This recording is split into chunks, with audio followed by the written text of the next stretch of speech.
하나님 말씀 보겠습니다. 미가서 6장 6절에서 8절 말씀입니다.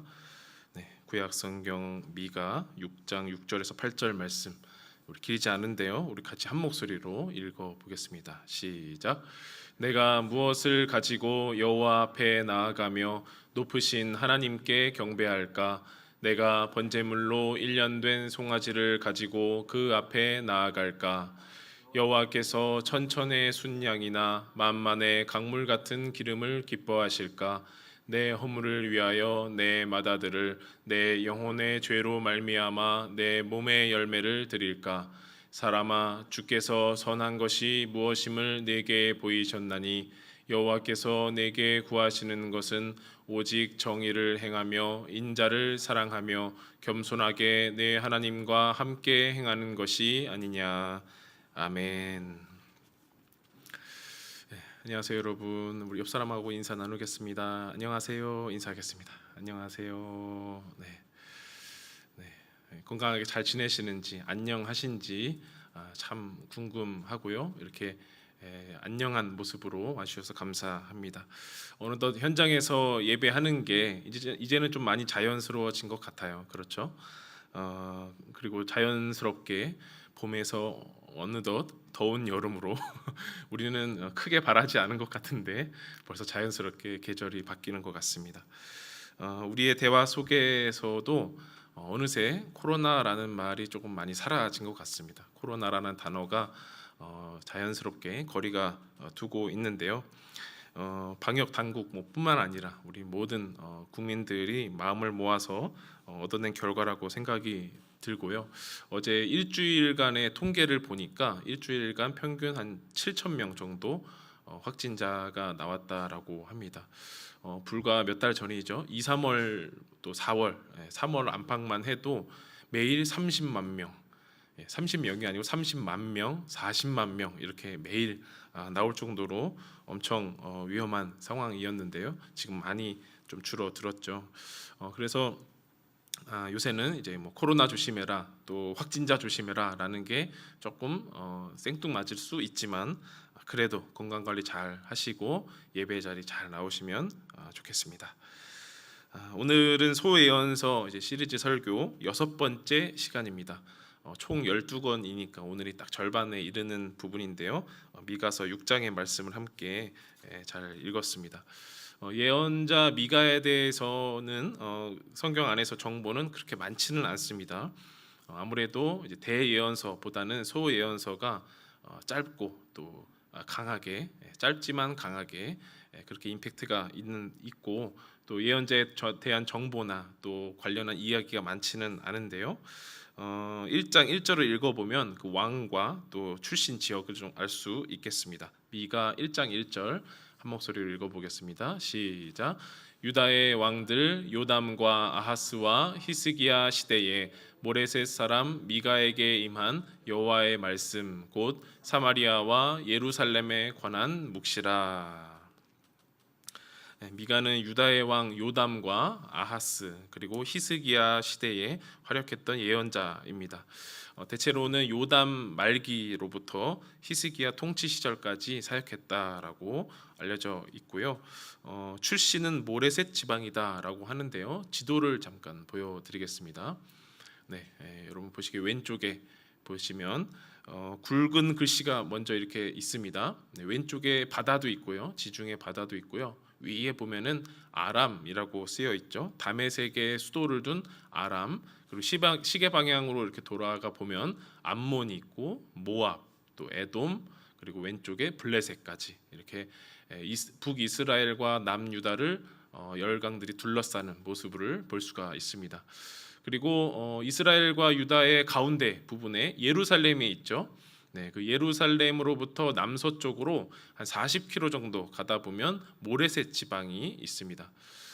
블레셋 지역과 굉장히 그 경계가 인접해 있어서 블레셋의 가드라는 지역이 있지 않습니까? 그래서 가드 모레셋 이렇게 부르기도 합니다.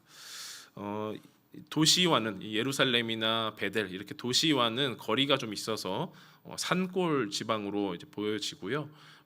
현재의 그 뷰로 보니까 현재의 그 인터넷으로 그 어떤 모습인가 딱 봤더니 국립공원 같은 게 딱 있더라고요. 그래서 많은 사람들이 와서 사진도 찍고 캠핑도 하고 그런 모습도 볼 수가 있습니다. 미가는 BC 740에서 700년경, 주전 740에서 700년경, 그러니까 북이스라엘이 거의 멸망할 때쯤, 그리고 남유다로는 요담에서부터 히스기야 왕까지 그렇게 사역을 한 것이고요. 동시대의 예언자가 있습니다.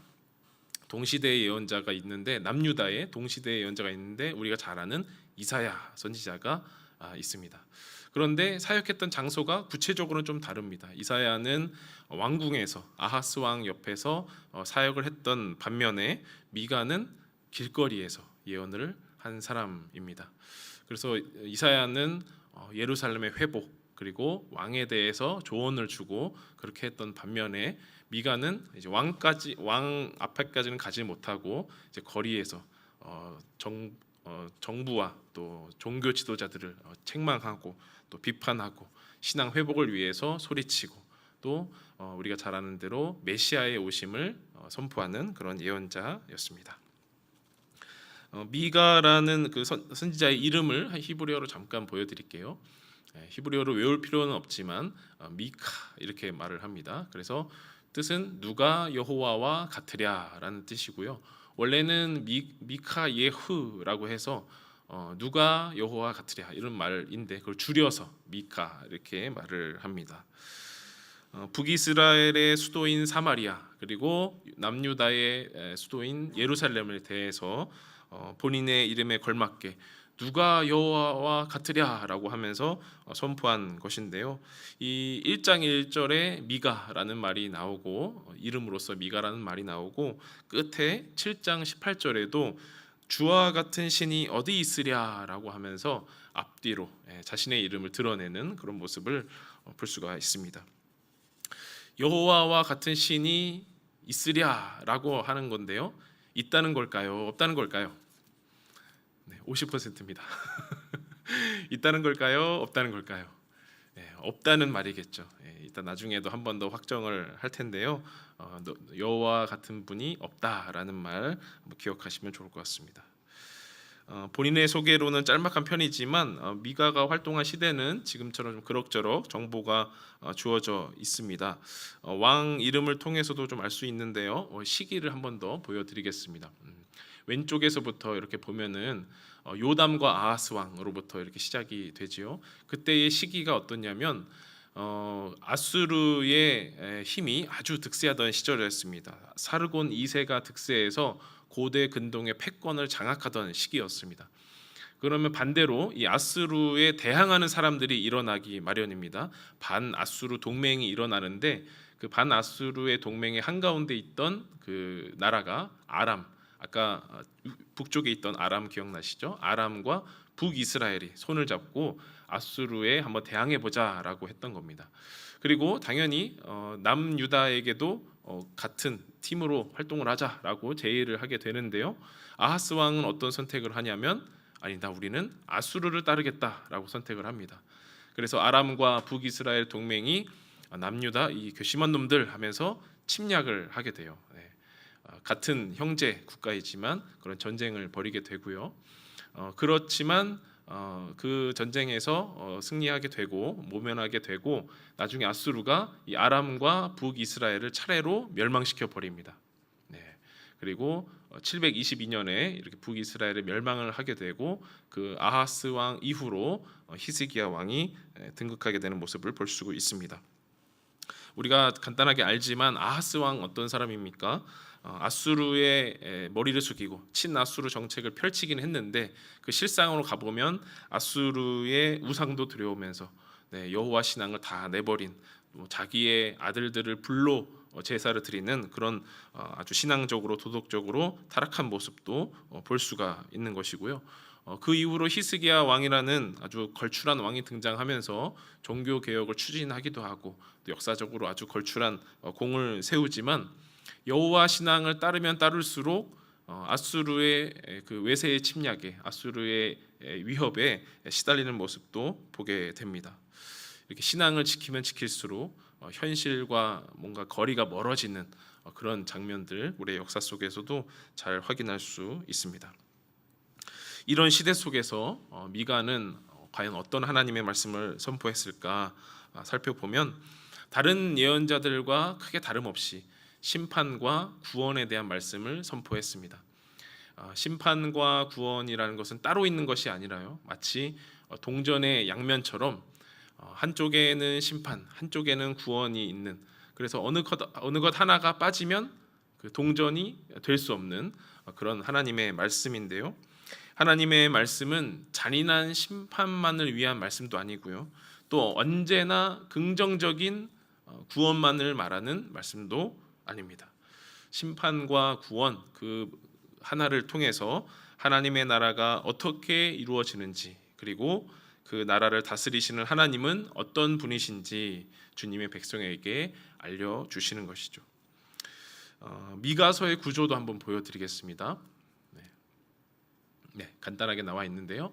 1장에서 3장까지는 심판의 말씀, 4장에서 5장은 구원의 말씀, 6장에서 7장 7절까지는 다시 심판의 말씀, 그리고 그 뒤에 부분은 구원의 말씀, 이렇게 심판과 구원으로 이루어져 있습니다. 그래서 오늘 우리가 읽은 6장 6절에서 8절은 세 번째 단락이죠. 심판의 말씀 단락 안에 포함되어 있는 부분입니다. 그런 것을 이제 머리에 두고, 배경도 머리에 두고, 또 미가가 사역했던 그 시대도 가슴에 두고 한번 보겠습니다.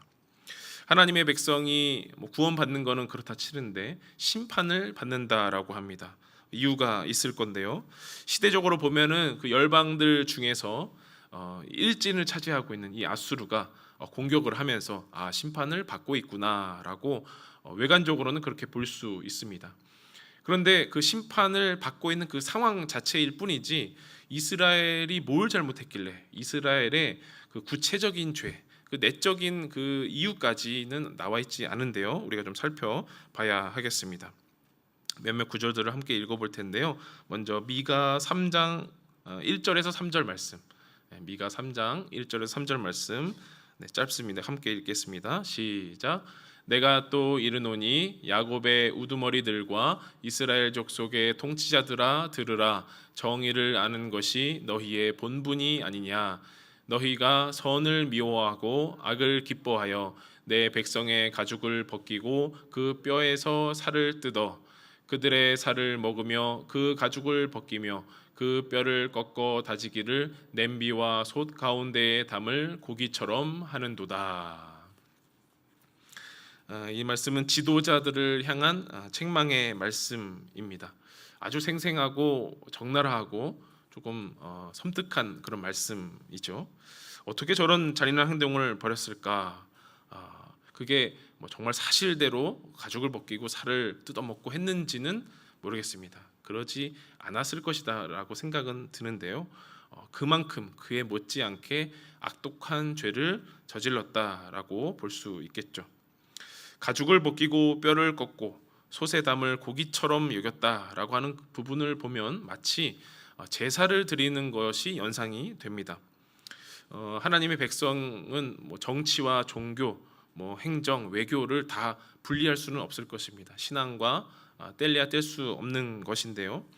그 백성 속에서, 그 공동체 속에서 악을 기뻐하며 약한 자들을 잡아먹는 일들이 일어났다라는 것입니다. 그것에 대한 하나님의 심판의 말씀이 이렇습니다. 3장 4절 말씀 제가 읽겠습니다. 그때에 그들이 여호와께 부르짖을지라도 응답하지 아니하시고 그들의 행위가 악했던 만큼 그들 앞에 얼굴을 가리시리라.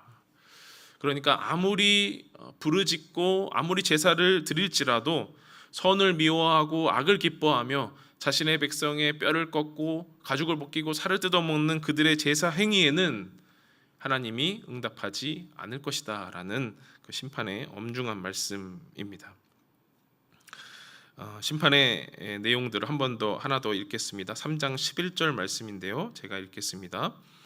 그들의 우두머리들은 뇌물을 위하여 재판하며 그들의 제사장은 삭슬을 위하여 교훈하며 그들의 선지자는 돈을 위하여 점을 치면서도 여호와를 의뢰하여 이르기를 여호와께서 우리 중에 계시지 아니하냐 재앙이 우리에게 임하지 아니하리라 하는도다.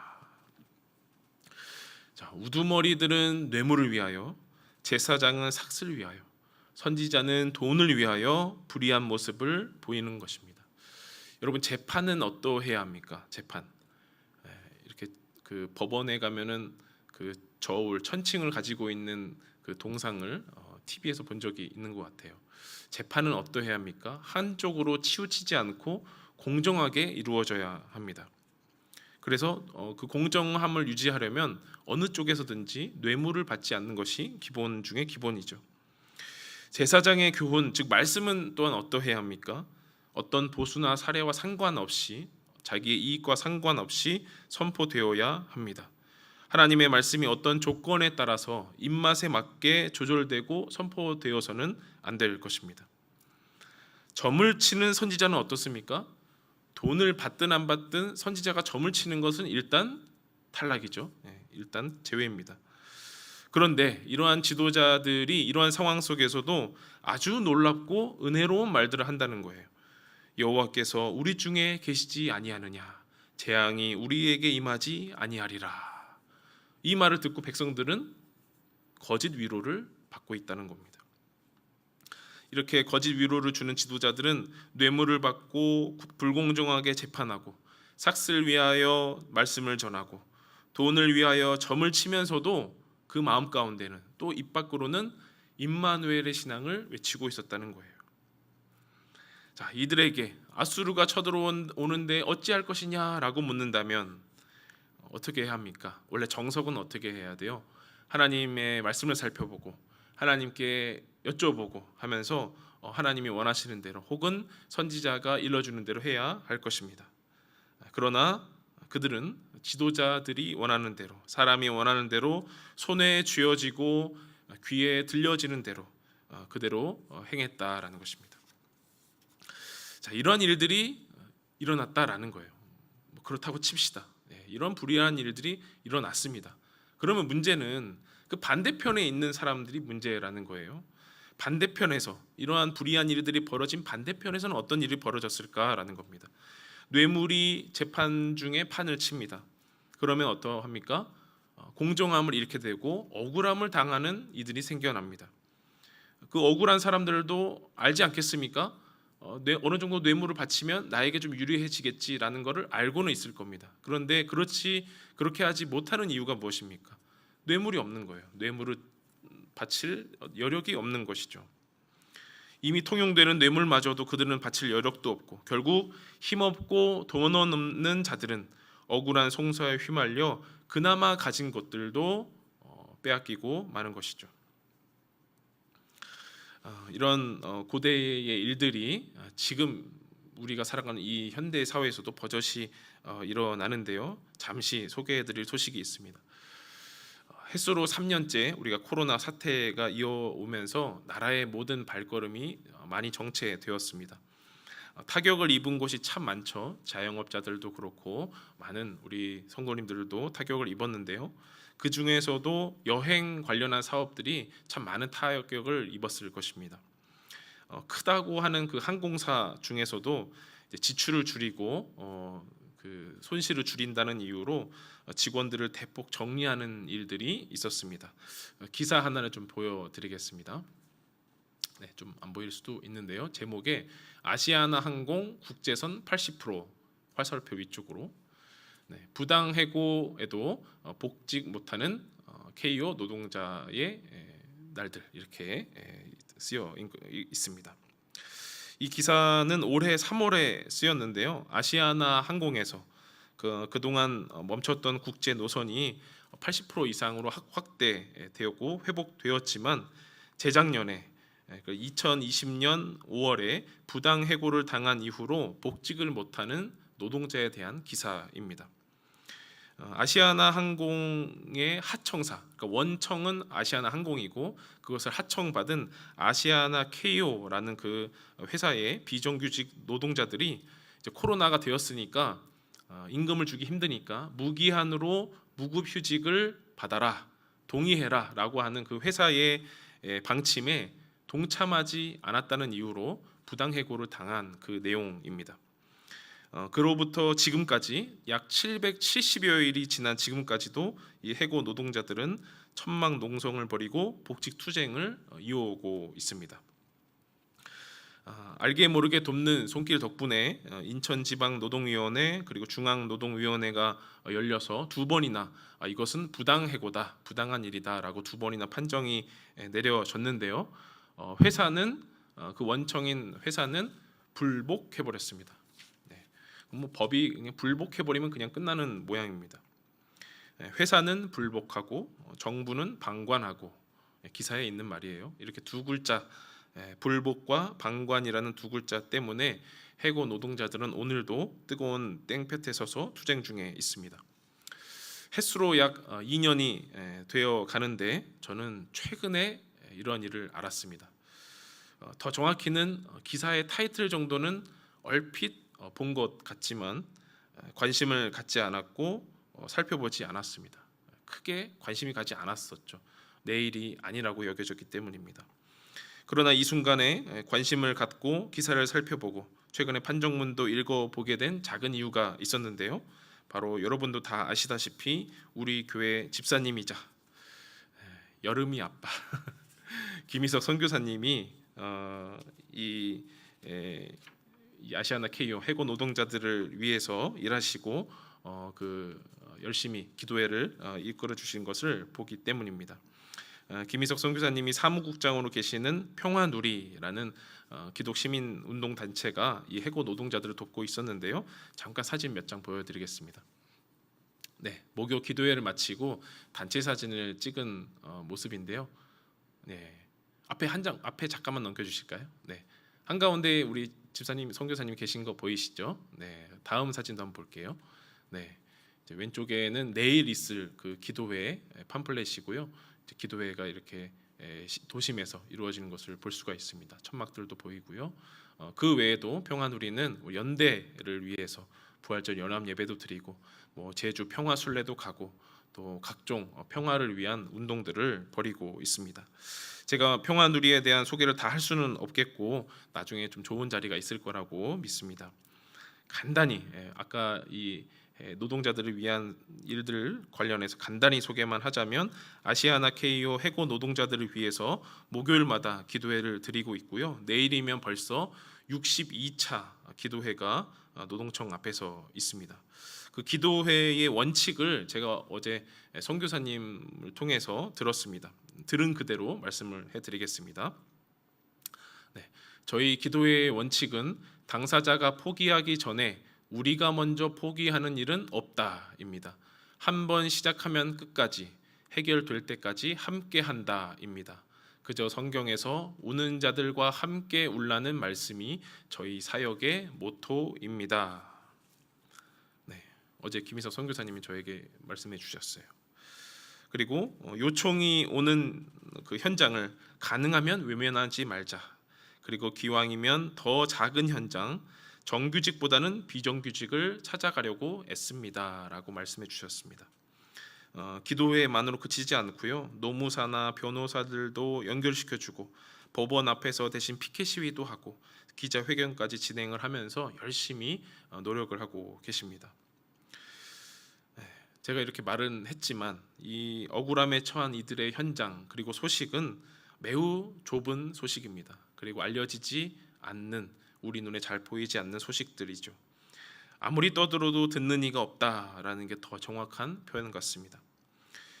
그래도 불의에 침묵하지 않고 외면하지 않고 억울함을 넘어서 죽음에까지 이르는 그들과 함께 하면서 기도하고 변론해 주는 일들을 평화누리에서 감당해 주고 계십니다. 한국 교회의 일원으로서 또 목회자로서 그동안 잘 몰랐고 동참하지 못했다는 사실에 참 부끄럽습니다. 그들에게 복음은 무엇일까요? 어떻게 해야 기쁜 소식이 그들에게 다가올까요? 아마 그 억울함에서 조금이라도 해방되어야 그 기쁨이 찾아올 것이다 생각이 듭니다. 근데 그러려면 혼자로는 참 힘이 듭니다. 너무 외롭죠. 너무 외로운 싸움입니다. 옆에 함께 있어줄 사람이 필요합니다. 그것이 복음의 시작이라고 여겨집니다. 다시 성경으로 돌아와서 남유다에는 이런 억눌린 자들이 많이 있었습니다. 지금처럼 수천 년 전에도 많이 있었는데요. 연대와 위로 사역은커녕 미가가 말하기를 피로 시온을 물들이고 죄악으로 예루살렘을 건축하고 있었습니다. 그래서 미가는 3장 12절에 이렇게 선포합니다. 이러므로 너희로 말미암아 시온은 갈아엎은 밭이 되고 예루살렘은 무더기가 되고 성전에 사는 수풀의 높은 곳이 되리라. 다 무너뜨리겠다, 다 심판하겠다라는 하나님의 선포입니다. 하나님은 이런 남유다를 법정에 세우십니다. 그 법정의 증인들은 온 산과 땅들입니다. 하나님이 말씀하십니다. 내가 너에게 무슨 일을 행했길래 이러느냐? 한번 변론해 보아라. 나는 너를 애굽 땅에서 인도해내서 종노릇하는 집에서 속량해냈다. 그동안 너희들이 우상을 섬기며 불의를 저질렀을 때 나는 너희들에게 공의롭게 행하였도다. 종노릇하던 백성을 구원하시고 복음을 선포하신 하나님께서 그동안 자신이 베풀었던 은혜와 사랑을 스스로 증언하셨습니다. 그에 대한 백성의 응답이 어떠합니까? 오늘 우리가 읽은 미가 6장 6절에서 7절 말씀입니다. 제가 한번 천천히 읽겠습니다. 내가 무엇을 가지고 여호와 앞에 나아가며 높으신 하나님께 경배할까? 내가 번제물로 1년 된 송아지를 가지고 그 앞에 나아갈까? 여호와께서 천천의 순양이나 만만의 강물 같은 기름을 기뻐하실까? 내 허물을 위하여 내 맏아들을 내 영혼의 죄로 말미암아 내 몸의 열매를 드릴까?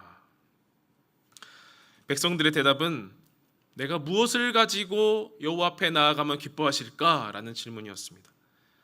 번제물 중에 손꼽히는 1년 된 송아지를 가져갈까? 천천의 순양 만만의 강물 같은 기름을 가져갈까? 비현실적인 수치죠. 그만큼 가져가면 하나님께서 기뻐하실까라는 겁니다. 더 나아가서 내 죄를 위해서 내 맏아들을 드려볼까?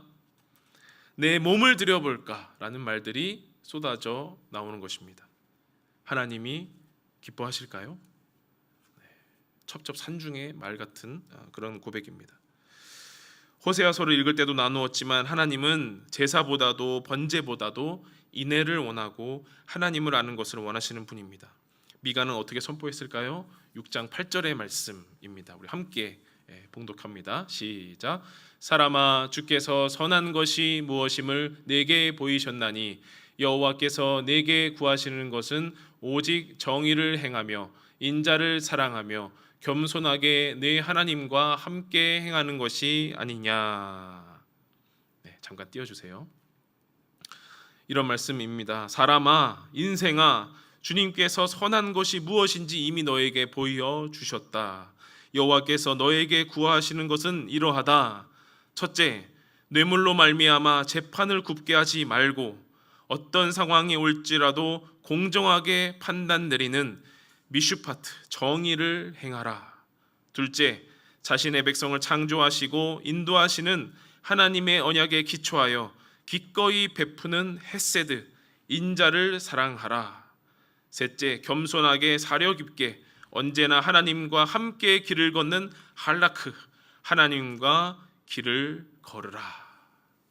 정의와 인자와 길을 걷는 것, 그 세 가지가 여호와께서 주님의 백성에게 구하시는 것들입니다. 하나하나 다 떼어보면 참 의미 있는 말인데요. 우리는 이 세 가지를 통합적으로 보는 노력이 필요합니다. 불의가 판을 치며 억울한 자가 늘어나고 주님의 백성이 스스로 언약을 파기하며 선을 구하지 않고 악을 기뻐하는 상황. 국내외의 모든 정사 가운데 여호와를 의지하지 아니하고 외세를 의지하는 그 상황들, 통합적으로 보는 시각이 필요합니다. 성경에는 짧게 기록되어 있습니다. 문자로 쓰여 있어서 확 다가오지도 않습니다. 그렇지만 우리는 그 문자에서 상황으로 우리의 눈을 이제 성경에서 이제 사회로 돌려보면 전혀 다르지 않은 성경의 상황과 똑같은 상황들이 버젓이 놓여 있는 것입니다. 우리는 그저 보지 않았을 뿐이죠.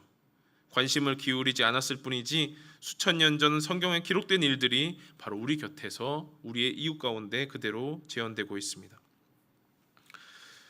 우리 모두가 생업을 버려두고 가슴 아픈 이 억울한 일들의 최전선에 뛰어들 수는 없을 거라 생각을 합니다.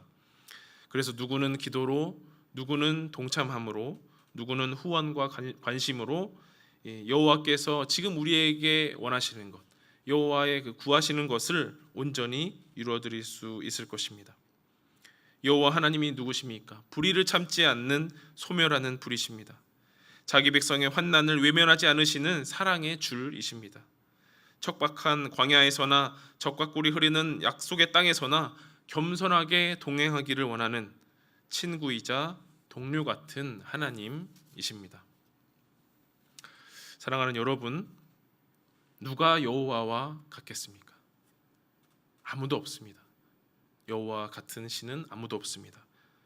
어느 누가 힘도 없고 돈도 없는 억울한 자에게 손을 내밀겠습니까? 경제적으로 득될 것이라고는 조금도 없는 그 손 내밀기 누가 하겠습니까? 그런데 여호와께서는 정의의 손을 내미십니다. 그동안 억울했지, 가진 것이 없어서 힘도 없어서 네가 가진 저울이 말도 안 되게 기울었지. 내가 균형을 맞추어 줄게. 공평하게 해줄게. 우리도 하나님의 손과 발이 되면 좋겠습니다. 다른 사람과 나를 저울질하면서 나에게 조금 더 부어달라고, 저 사람보다는 나에게 복을 더 달라고 욕심을 냈다면 주님, 이제 부족했던 저를 용서해 주시고 내 손으로 내 것을 덜어내서 겸손하게 나누어 주게 하옵소서. 신앙 행위와 기도로 우상 숭배를 포장해 왔다면 주님, 악인들의 꾀를 따라가지 않게 하시고 죄인들의 길에 서지 않게 하시고 오만한 자들의 자리에 앉지 않게 하옵소서. 그동안 편한 길만 걸으려 하고 남보다 낮은 곳에 있기 싫어했다면 주님, 다시 십자가의 길을 걷게 하옵소서. 그런 기도를 드렸으면 좋겠습니다. 생각하면 할수록 예수님이 생각납니다. 우리가 그 예수님을 닮은 삶, 그런 삶을 위해서 함께 이 시간 찬양하고 기도를 드렸으면 좋겠습니다.